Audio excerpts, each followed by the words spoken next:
Tom, what if everybody buys your DVD?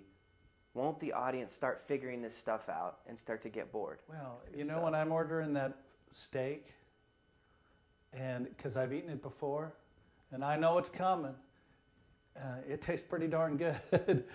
But here's one of the keys, and here is one of the keys of creating a fan base, and that is exceeding expectations.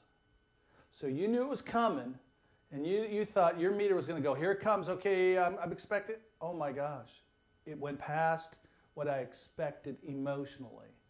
And even though you knew it was coming, here comes that steak. I know it's good. Oh my gosh, this is good. I was just out in Palm Springs, and we heard about this Italian restaurant. And we're thinking, okay, Italian restaurant, but I want a steak. And they said, this is absolutely the best steak in Los Angeles Basin and area. You're like, Italian restaurant? So we went there, and sure enough, it was the best steak I ever had in my life. And sure enough, 2 nights later, we're going, let's go back. Why? Because we have, and we knew it was coming, and there it was again, and it was like, oh my gosh, this is unbelievable. So one of the keys, obviously, is being good and meeting those expectations.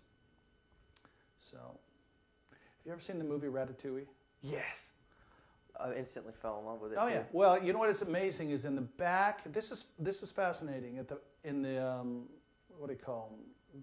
Not the content, the special features. They interview a cook, and they interview the director.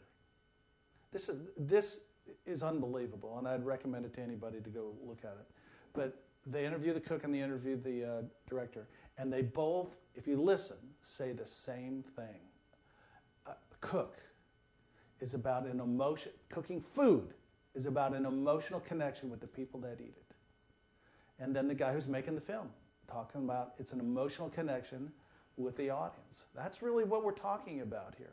So that's why constantly you have people go, I don't get that artist. They're not that good, because we're technicians sometimes, and we're like, well, they don't sing as well as, and they don't play as well as, and they don't do this as well as, and they cannot figure out, because they're thinking linear, what is it? Rating on a scale of 1 to 10, they're only a 7 here and a 6 here. Why are they selling millions of records? Or why are they famous? Or why are they?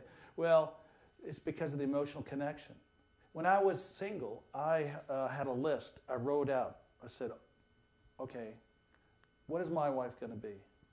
And I wrote out all the attributes I wanted, for a wife, 1 to 10. And I'm kind of out there doing my deal, meeting women, and I had this little checklist in my head. And then one day something happened that I did not expect. It was called falling in love. And I looked back at my list about 2 years after being married, and I went, my wife's not a 10 on all these things. But what happened is it transcended that, and that was that emotional connection. And that's what happens if you can create that on stage. I want you to be good technically, but everyone can't have the best voice in the world. Everyone can't be the best singer. Everyone can't be the best player. Everyone can't have the best songs. But what is it emotionally that connects to an audience? And that's what an artist needs to figure out.